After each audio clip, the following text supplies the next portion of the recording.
Welcome everyone to episode 26 of Popcorn Peeps, the podcast in which we venture through the Hollywood Reporter's top 100 films of all time and give our thoughts along the way. In this episode, we will be checking out the 1957 war film directed by David Lean, based on the 1952 novel Bridge on the River Kwai. This film stars Alec Guinness, William Holden, and Sessue Hayakawa. I am joined today by explosives expert Craig Moore. Hey everybody. Bridge engineer Sara Alexander. Konnichiwa, Jordan.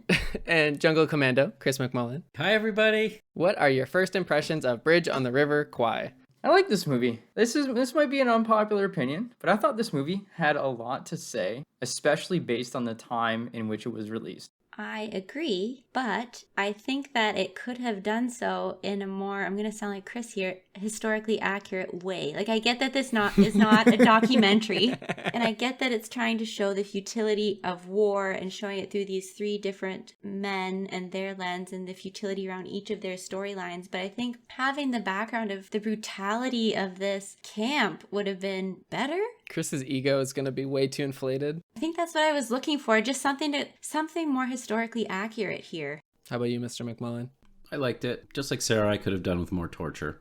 I couldn't figure out if I was going to put this film kind of somewhere in the middle of my list or lower, but after sitting on it, I just think it's kind of mediocre. It starts out in a really interesting place where you have this power imbalance between the POW prisoners and the Japanese guards, and I think it's going to be really interesting on how it's going to play out, but it just lacks so much. It's too tame. It doesn't go far enough into the graphic kind of violence that happened, and as a result, it felt kind of like a funhouse version of a POW camp. I know movies in the 50s weren't overly gory, and like the horror genre was super tame, but I felt like Saito should have come out and he should have been scary, and we should have saw him on screen and thought, oh god, what is this guy gonna do next? But I never really felt any fear or anything like that from the Japanese, even though in real life they were monsters killing and tons of these prisoners throughout this time period. I agree, Jordan. It's like once he recognized Nicholson's superiority, he just kind of fell into line. And sure, there was that layer of shame that he had with the British building this bridge so well, but I think it just could have been so much more. I don't know who it is. At the very beginning of the film, they're even joking around while they're burying the body and like pilfering and pickpocketing all the pockets and stuff like that. And I thought it was going to be a comedy the way they were playing off those first couple lines, but they never really developed the comedy. And as a result, it sets the tone to be something more light than I think is really necessary for a film like this to work. Talking about the power imbalance and pride, and I don't think it set the tone as a comedy at the beginning. I think that was kind of gallows humor, and I believe we saw that when not the commander, he was commander, but he wasn't actually a commander, whatever, when he was speaking with the colonel and explaining to him, like, you don't really know what this place is. You don't know what this place is like. He was just joking with his buddy about the 48th guy they buried this week. That's the kind of place this is. The problem is we never saw that. So while we can believe that happened because of the jokes that they were telling, we never saw the water torture, the working to exhaustion, the starving people because they refused to work. An example of that was, put him in that box and we'll see him 2 scenes from now when the commander gives in and gives them everything they want. And we're still in Hays Code era, right? Yeah.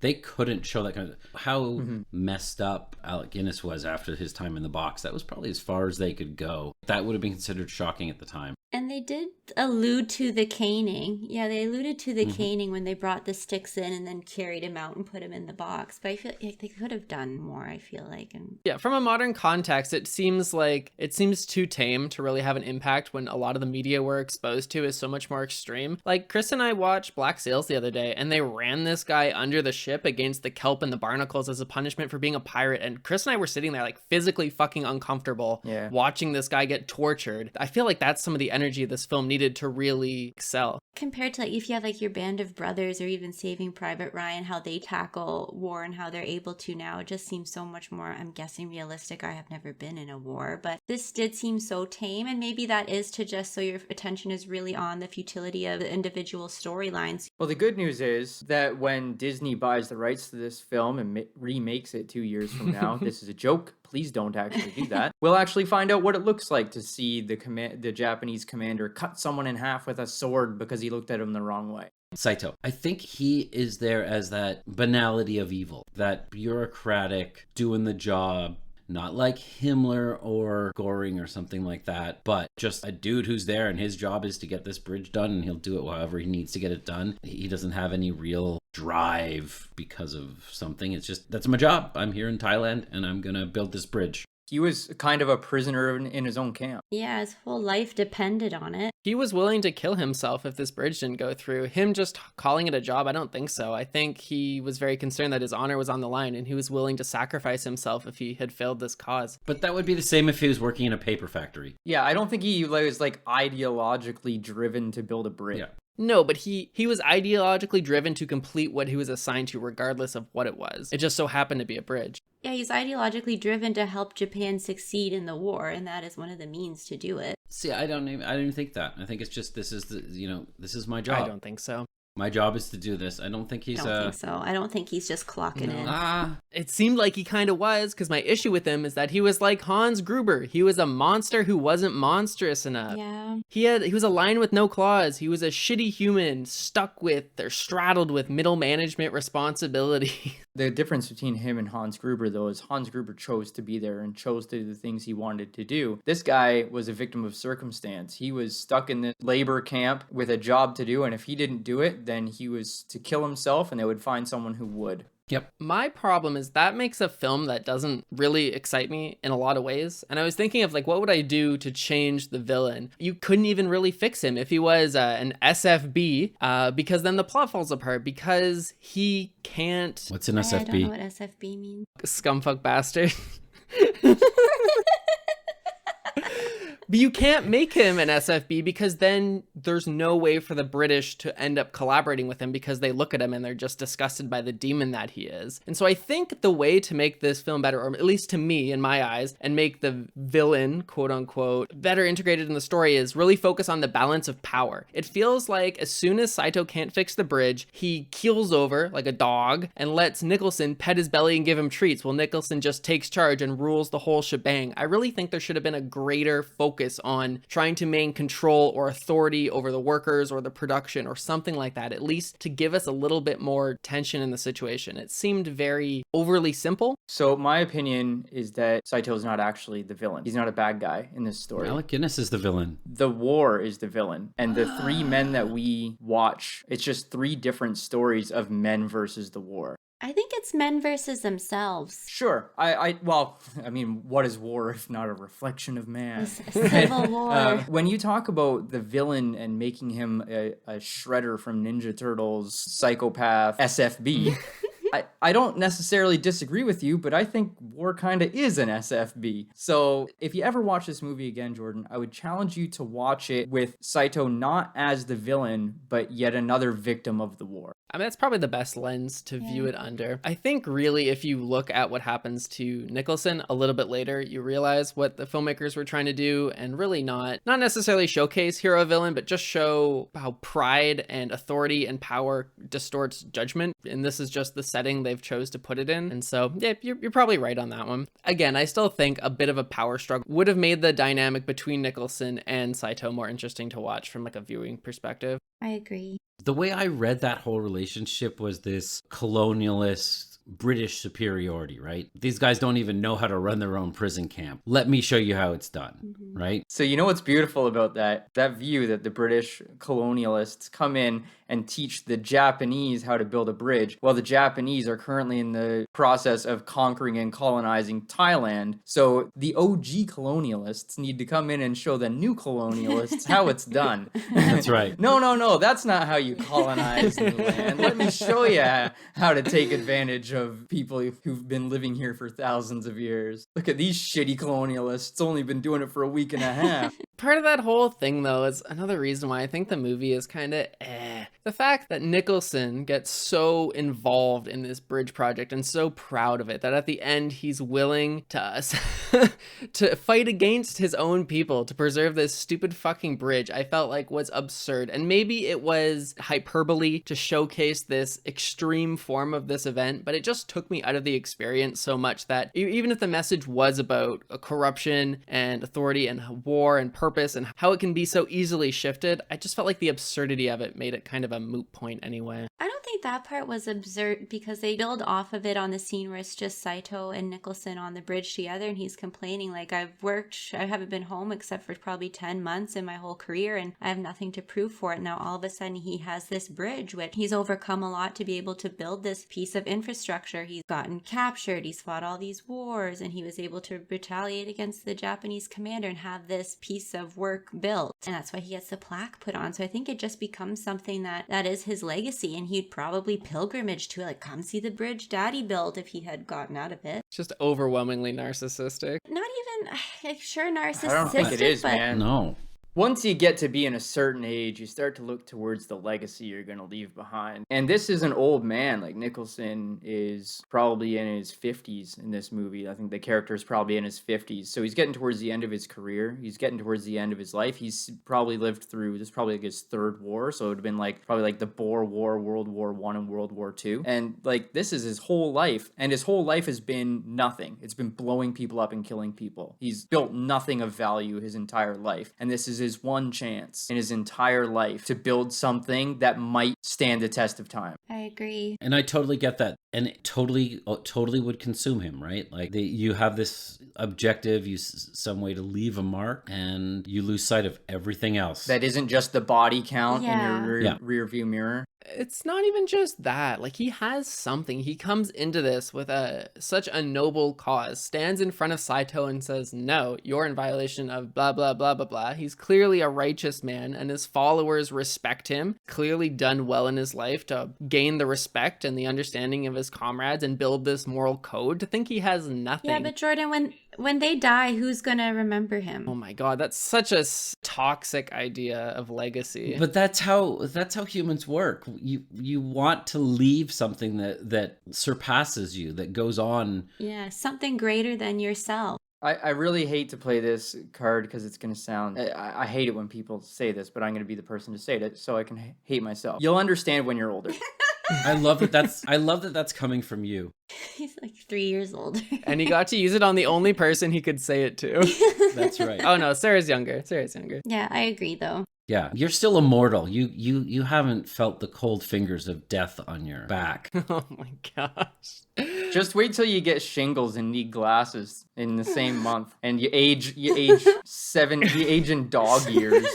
That's hilarious. I don't need glasses anymore. I look like a teen. I'm like acting like a teenager. So I was doing a little bit of reading about this, and Alec Guinness was very unhappy about the film, stating that it was anti-British and poking fun at British pride. How do you guys feel about this point? I think it was turning the lens to the ridiculousness of their pride. Yeah, I don't necessarily think it was making fun either, Chris. I think you're right. At the very worst, it was an extreme caricature so that you could see it in its truest form. I don't even think that. I think it was, you already used a mirror metaphor, but Alec Guinness was looking at a mirror of how his country has acted and how the world sees his country. And they weren't making fun. It was an accurate portrayal of that stiff upper lip, literally get hit in the face with the Geneva Convention and not flinch. Bring out the Geneva Convention. Yeah, totally. I absolutely agree with you. They're standing in the middle of the jungle being told that they're going to get worked to death, and they're just like, well, boys, let's get to it. Yeah. So one of the comments I thought was really interesting, looking at it as a piece of anti-British media or potentially anti-British media, the director, David Lean, who also did Dr. Zhivago on our list and will continue to do Lawrence of Arabia, said, and this was, maybe it's not true, maybe it is, but this was an official autobiography done by Alec Guinness. When filming wrapped up with this, Lean told them, now you can go fuck home, you English actors. Thank God I'm working with Americans tomorrow. That's when that's before William Holden came on set, and so he said that when he was going to start shooting with William Holden. Yeah, so I mean, I think if you're going to use the directorial vision as as maybe a source to pull information from, to view it as an anti-British film, I think that helps. And the fact that David Lean is also British. Is he? Exactly. Yeah. I didn't know that. I think it's possible that Alec Guinness was a proud Brit and didn't like looking into the mirror. Probably. Yeah, 100%. I couldn't agree with you more. Especially, I don't know if David Lean served or not, but especially coming from Alec Guinness he was in the military during the war, so then having this to look at. If this is a commentary on that, it really feels like the only absurd Brit is Nicholson. All of the other Brits seem completely fine. Wouldn't it make more sense to make all of the Brits this kind of, I don't know, like egocentric, nationalistic type of character? Or is that just unnecessary? We didn't really see the other officers. They were still like, they were head nodders. It was not like they're like, there was anyone who was like, oh, there was no body language that didn't say anything other than, yes, leader, we agree. Yeah, I think that was the only line from each of them was, yes, leader, we agree. And I'm not even joking. The doctor was the one. Until we get to the hospital, and then there's that special battalion there. But I also found they kind of had a similar attitude. I didn't like that the British doctor was made out to appear like he was this crazy weirdo for not wanting to help the Japanese build a railroad. I know. Like, he's the guy out of his mind for not wanting to help the enemy. What a psychopath. You don't understand more. I really liked the doctor. I liked that he was kind of a point you could connect yourself with in this realm of absurdity. So was Shears. Shears was kind of like in over his head, kind of just looking to satisfy his own needs of survival, get the fuck out of this crazy place, and he keeps getting pulled back in or whatnot. And so I felt like those two were nice points to ground yourself when viewing kind of the rest of the characters and the absurdity of the camp. I think that, Sarah, you'll appreciate this. Sears was kind of like the Venkman. He was not nearly as bad. He was polite. He was actually charming and not a douchebag. I mean, he didn't drug anybody that I saw. He was literally a fraud. All he did was take a dead man's uniform. He wasn't using it anymore. Yeah. He owned up to not I think being I a probably commander. would too. Yeah, because he wanted to get out of something. I respect that. Yeah, I would want to get out of the war as well. Yeah, well, he's not Don Draper. Honestly, you know what? I got to tell you, if I'm going to a prison camp and I'm standing there next to a dead officer and I know that based on the way that prison camps work, officers get treated better, I'm going to pretend to be an officer. Of course. Fuck, I don't care. No, I'm not going to maintain my private Moor status. No. I don't think there's any scenario where I'm not an officer, so I can't relate. Okay. So my one thing with Shears is that I think it's cool that they send him back over. I'm like, okay, we're going to reincorporate this character into the story. And the connecting thread is that he's experienced this before. He knows the path, he knows the route. But the first thing they do is go, oh, we can't use that route anymore. Yeah. And I really feel like it undervalues the necessity of Shears' character. I felt like if they just used that route and incorporated Shears' knowledge into the re-engagement more, it would have felt way more cohesive. I agree. I liked that they didn't because he points that out. Like, we're not like, why am I even here? You didn't even take my route. But I think it goes to show, like, we didn't really need you, but we're bringing you along anyway, even though you're no benefit. And obviously, we don't really care if anything happens to you. Just how little purpose that they all had or how they were viewed. I thought it was good that they didn't take his route. Cog in a machine. Yeah. Right. Like, you're just another body now. That gives him his angle against the war. Yeah. Just another point about Shears. I really liked his relationship with Jack Hawkins' character, Major Warden. I thought that was one of the only relationships in the movie that felt pretty genuine, and I liked the camaraderie there when Warden is on the ground and Shears refuses to go on, and that really builds the connection between them. And I think it really makes the final scene more tense when they're doing the mission. It gives you a chance to really connect with them, see them as humans instead of characters or archetypes or whatever. So I did enjoy that. I think even from an acting standpoint, I didn't love William Holden in the first half when he was at the camp. I thought everything seemed kind of choppy with his delivery there, but once he moved into the hospital and into the jungle, I thought it was a really good development for him. I thought he did a lot better. I loved everything with the commandos. The juxtaposition of the commandos to the regiment, every bit of it was great. Like, oh, look, the guy who's never parachuted before, he's fine. One of the other guys dead in a tree. Roll of the dice. And you're like, well, fuck. All right, what's next? I didn't like that they had the Canadian Olympic swimmer who clearly wasn't prepared for war, who was afraid to use a knife, and sent him on this commando mission of 4 people to blow up this bridge, like this guarded bridge. He clearly wasn't ready to go do this. Why did he go? Because nobody was ready. Oh. If you look at the stats, you didn't do 72 commando missions. You did 3, and you didn't retire after the 3rd one. You died. The guy said he wasn't ready, and then they were like, yeah, well. Well, none of us are ready, but we're here, so shut the fuck up. Here's your knife. It was the Pacific Theater in World War II. There was no shortage of British soldiers sitting around in India getting drunk or drinking tea. I think when the commandos start parachuting is when the movie gets fun to watch. I'd agree. And that's when I really got on board. And when I started connecting with the characters, I felt like everyone else was so archetypal. And I understand that that's because they were trying to prove a point, as you guys said, with the way Alec Guinness's character is. But I don't know, maybe that's why I didn't enjoy this movie that much. It's just because I felt like so detached from the entire thing. There was no eye guy for you? Not really. No what, sorry? The eye guy. The guy who's you. Oh. The one you relate to. Who? If there had to be one, Shears, but like barely. But I think that's probably a common sentiment. I see you more of as a Nicholson. Does everyone see Jordan as a Nicholson? 100%. What? It's the ego. Was it? Really? No. He's more like one of the Thai girls who carries the ship through the woods. Best take ever, Sarah. Thank you for that. What'd you guys think of our final scene with the train? That was really good. Oh, so good. I was so mad at Nicholson. Yeah, but I thought it was very poetic how everything ended and he wound up destroying his own bridge. So this is pretty close to the book in terms of like general plotting, but this was the one difference. In the book, Nicholson doesn't have that realization moment and the bridge doesn't blow up, but the train is derailed later with a secondary explosive. And so it's interesting that the original author didn't give you that aha moment and just left Nicholson corrupt. But this scene was really tense. This is probably the most tension, regardless of whether it was good or deserved tension. It was there. I was frustrated probably as much as I was shaking and clenching my butt trying to see if this train was gonna blow up. But I don't know. I think we were all screaming at the TV, "Fuck the train, blow up the bridge, blow up the bridge." And so even if I didn't enjoy the movie, to become that involved in any part of it, I got to applaud because that was a fun time. It was.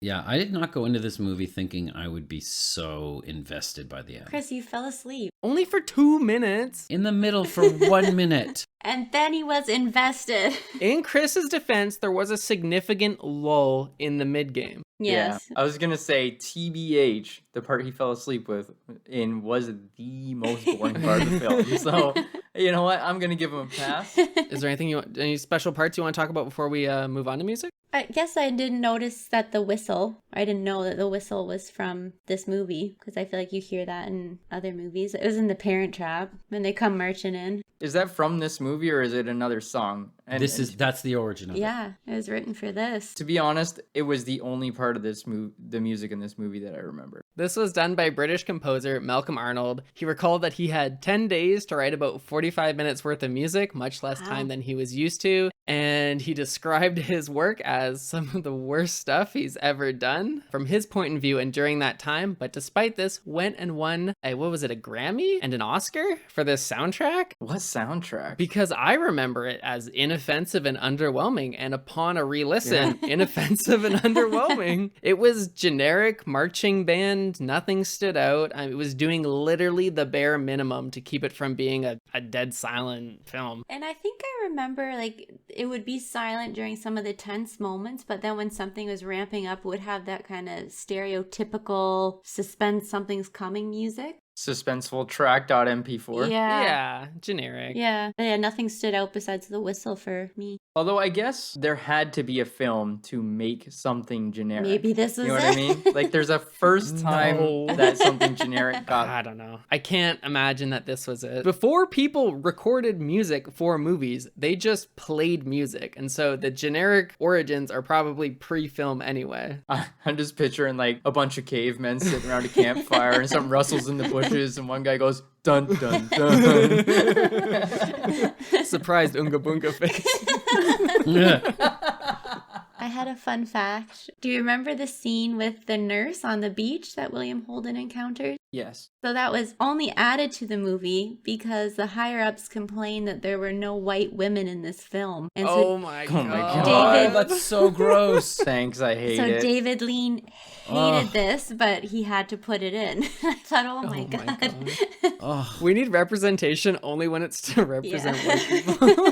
Not that the fact that there was no women, which is what you usually get in war movies, because there was, 5 or 6 in the village, but yeah, no, needed this one. I really really liked how this film gave us a glimpse that women can be tough too. Even in the 50s, all the men are enslaved building this railroad or whatever. And so they go, no, our women are tough. You'll take them with you. And you know what? They were fucking tough and they provided better than probably any of the commandos could have. And so I did appreciate that. Even though the quirky love story between one of the women and... It didn't need those love stories. Unnecessary and shoehorned. Yes. Very. The uncomfortable staring from the one lady. So I'm going to stare at you at the dinner table from now on, Chris, to make you uncomfortable. Lovely. That's how I always stare at you. You're just not looking. Oh no. Alrighty, if you're following along with the YouTube video, you can check the link at the top of the description to see where we've ranked the films that we've seen so far. But Sarah, where would you place Bridge on the River Kwai amongst the films we've seen so far? I am putting this in my 12th position between Amadeus and Bonnie and Clyde. My main point of comparison to this was just Dr. Zhivago, because that's the only other David Lean film we've seen, and I did like that one much better stylistically, and I thought it was a really well done. This one, sure, it had some great moments, and I did find the ending really impactful in the storylines, but I didn't enjoy it as much as I think I enjoyed that one. Yeah, this one's a tough one. I had it a lot higher before we started talking about it, but you guys did poke some reasonable holes in it. I like the 3 different stories about men who are confronted by war, and just war sucks. Everybody knows war sucks, but we keep doing it anyways. If any politicians are listening to the podcast, please stop.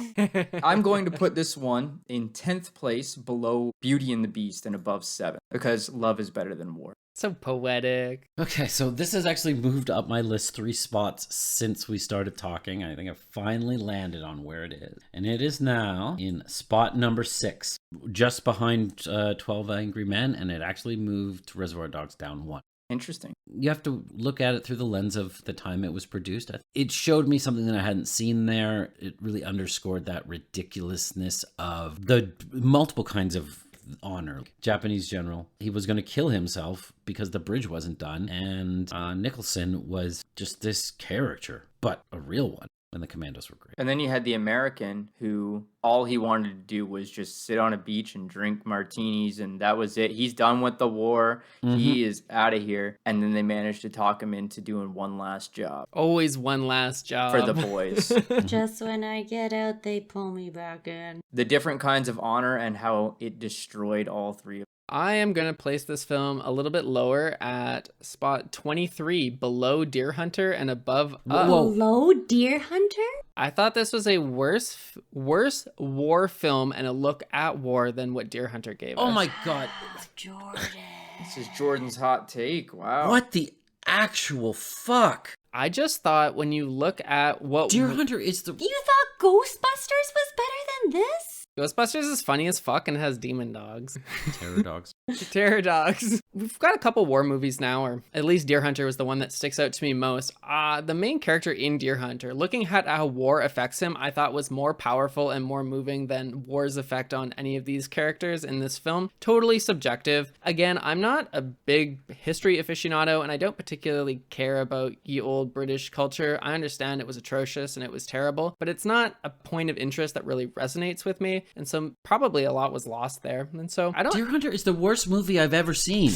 I'm sorry, man. This one's 23. It's a bad movie that they added war stuff because they couldn't pitch it. Don't waste your breath. I mean, Deer Hunter was a bad movie, but I thought the nuggets of gold in Deer Hunter shone more brightly than the nuggets in this film. Just take it where it's coming from. That was corn. I'm going to defend Jordan's... Jordan, that was corn in a piece of shit. It was not nuggets of gold. I got to tell you, in Jordan's defense, if you look at this film from a standard good guy versus bad guy, that kind of war movie, this is no good. Well, I mean, it's not a good movie. Deer Hunter wasn't a good guy versus bad guy either. It was that nobody wins because every single person who goes as a part of the fleet of these boys ends up fucked up and deranged in their own way. And I just felt like the acting and the lasting impact of how those characters had suffered was much more memorable. Like that, we watched that movie a long time ago and it still sticks with me, even though a lot of the rest of the movie is kind of garbo. Whereas I don't feel like a lot of this is going to be memorable. And I didn't care about a lot of the characters. Did you place this just in comparison to Deer Hunter, or did you place it compared to other films on the list? This is where it goes on the list. I won't watch this again, and there's a lot above it I would watch again, or I feel like I enjoyed Die more. Hard? Maybe doesn't necessarily have a better message or moral, but from a purely entertainment and rewatchability standpoint, it just didn't do it for me. Yeah, it's not trash. Like, there are pieces of it that are good. I just think most of it was stuff that didn't appeal to me. It doesn't have to.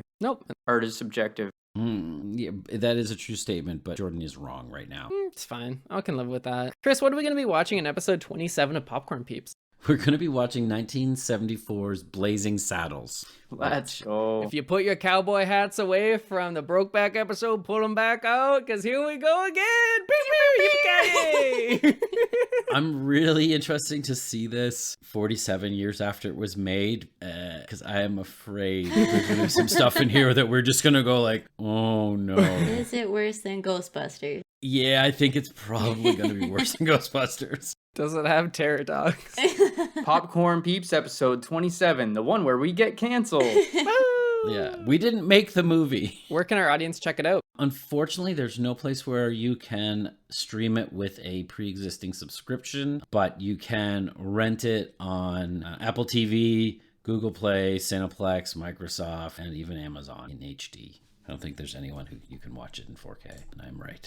If you would like to support the show, you can do so on Patreon. There's a link at the top of the description of YouTube video, as well as on popcornpeeps.com. But special thank you to Travis Laporte, Jim Wamsley, Ryan Saranen, Erica Wilson, Frank Costa, Sarah Renier, Tyler Laporte, and Balls Johnson. Oh my god. Balls Johnson. Nice. I was talking to Balls the other day. Oh my and god. he asked when we were recording. And so I told him, and he's like, oh, I gotta get in there and change my name. Oh my god. Yeah, Balls Johnson was at my house last night. How is old Balls doing these Stop. days? He's a well-rounded individual. Oh. That was good, Chris. I found him always to be a bit hard-headed myself. Tell me about it. Thank you so much for listening, guys. Have a great night, evening, afternoon, whenever you're listening to it. But see you soon. Bye-bye. Bye. Thank you. Thanks, everybody. Thanks, everybody. Bye.